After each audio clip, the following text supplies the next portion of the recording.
One thing I often complain about in my videos is that there are never enough toilet stalls or urinals. This was not an issue here. Though the restroom I'm at only has one stall, it does however have 4 urinals to make up for it. There's also many other restrooms across the entire building, so there's really nothing to worry about. This footage is from when I visited Liverpool Stadium, and there are more than enough toilet stalls throughout this building.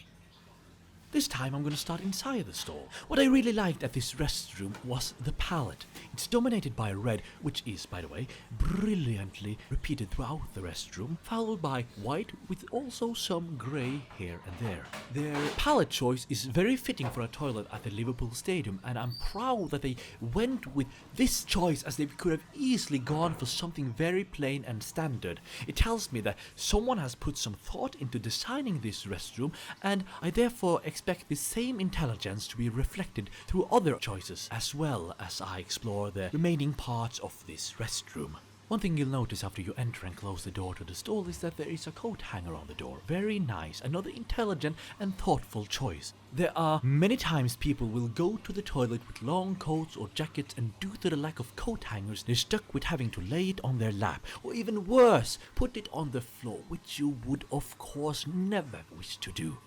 So having the option to hang it on the wall while taking a dump is very good. Next to the coat hanger there are 2 tiny holes in the wall. It's really not a big deal as there are only those 2. Had there been more damages across the door and walls, I would have been bothered. Still, I would have preferred if it were painted over. The contrasting colors make them very noticeable. The toilet is clean. There are no stains in the toilet bowl. The seat is fresh and the tank is shiny. The cap, on the other hand, doesn't live up to the rest and is tainted with several scrapes and marks. Now, moving on to its functionality, how was the flush? Abysmal garbage. It was incredibly stiff and communicated poorly with which direction you were supposed to pull the lever. After a few unsuccessful attempts, I realized you had to put the cap down to be able to pull the lever all the way through. What a poor design choice! I can excuse the stiffness that's often bound to happen over time, but this design is just unacceptable. Before I move on from the toilet, I wish to end on a happier note. I really appreciate that they've painted the plumbing behind the toilet. It shows commitment to the room's color palette. I know many other restrooms would have never bothered with doing that. The paper dispenser is simple in its design. It has made the smart decision of having 2 paper rolls to combat it running empty anytime soon, but is unfortunately stuck with being utterly dumb in its presentation. The pull-out paper choice has never worked in the past and will never work in the future. It looks unsophisticated and awkward. On the upper part of the wall there's a slight variation happening to the tiles. In my opinion, it's not a needed variation, as the stall is going for a minimalistic style and the repetitions on the wall doesn't go on for too long and too far for it to become tired. So again, the change isn't needed, but it doesn't really ruin the room either. In a larger restroom, I'd probably welcome it. The lock is strong and trustworthy and easy to use, just as a lock should be. Across the floor you can find wet toilet paper along with a blue plastic filter meant to be in the urinals. This doesn't look very inviting. It's hard for me to say how long it's been there, and it's not that cluttered, so it won't really affect the score too much. The ventilation is long overdue a wash, however. And lastly, I'd like to point out that the areas where the stall's walls connect to the floor could have looked better. The hole surrounding the poles just take a bit away from the potential sleekness this room could have had. Now moving out of the toilet stall, the 4 urinals are looking exceptionally clean along with their tank. Their designs are both simple and intriguing. The oval lines truly give them a unique look and give the restroom its own identity beyond just being thoroughly simple. The tank above is incredibly plain, and that's how it should be in this case. Its plainness helps give focus to the urinals. And again, the plumbing has been painted red. Just wonderful. I do, however, spot some unfortunate damages at the lower part of the wall, but they're easy to go unnoticed, so I guess I'll let it pass.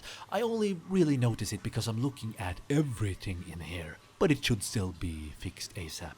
Above the urinals are 2 framed posters. They fit the atmosphere and help the walls feel less barren and clinical. And there we have the sinks. Everything was going so well, and I totally forgot we were in England for a moment. Don't get me wrong, I love England. I just hate their faucets.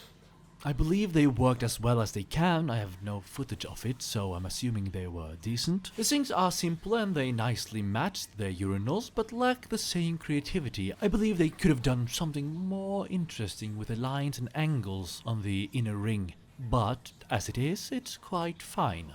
And again, the painted plumbing beneath. Wonderful dedication. Their intricate shapes and directions are also joyous to look at.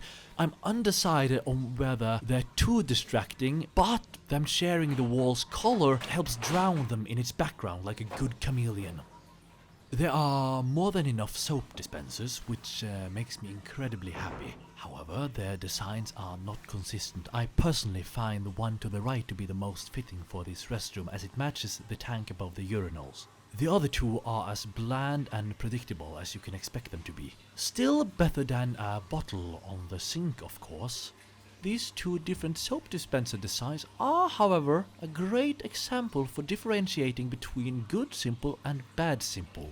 The right one's color and shape complements the tank, the sink and the urinals and helps elevate the room's sleek and simplistic style, while the other two are just stock dispensers you can find anywhere. They've been bought solely to fill the need for more soap dispensers while totally disregarding the room's style and consistency.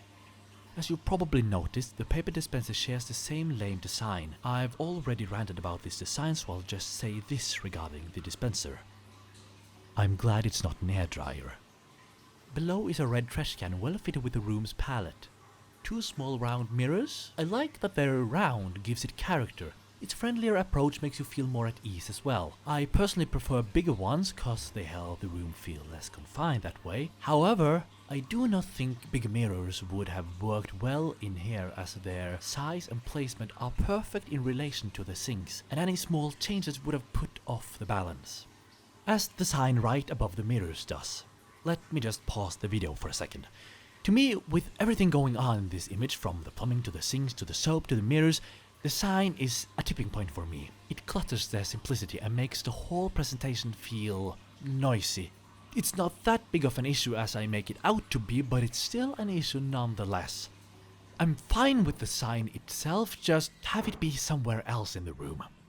Oh! And same goes for the red sign to the right. Just move it further away from the sink area. Have it be between the dispenser and the red wall, perhaps. It does one thing great though. It's the only representation of the color red on this part of the wall, preventing it from feeling disconnected from the rest of the room.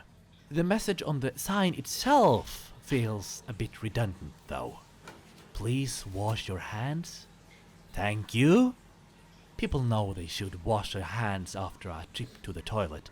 And if the case is they just don't care, then a sign won't help change the minds.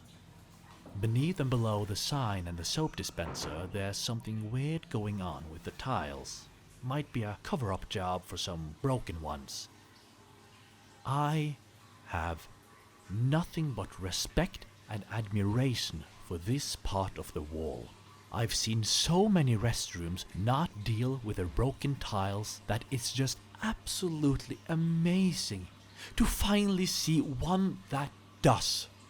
Hats off to you, Liverpool. So, to summarize, this restroom is very clean, which is always the most important aspect of any public toilet. Aside from the flooring, the stall and the ventilation, this restroom is really quite fresh. There are only a few scrapes and damages across the room, and some have even been covered up, informing me that the restroom is in good hands. The room's well lit and it's inviting and pleasant to be in. The room has a simple style going on, but it's not without identity. The restroom is largely dominated by intelligent choices, but it's unfortunately not without a couple of hiccups. There is one big offense I take with this public toilet, and that is the utterly useless toilet lever. But as I mentioned, despite this major flaw, the restroom has plenty to offer to make up for it.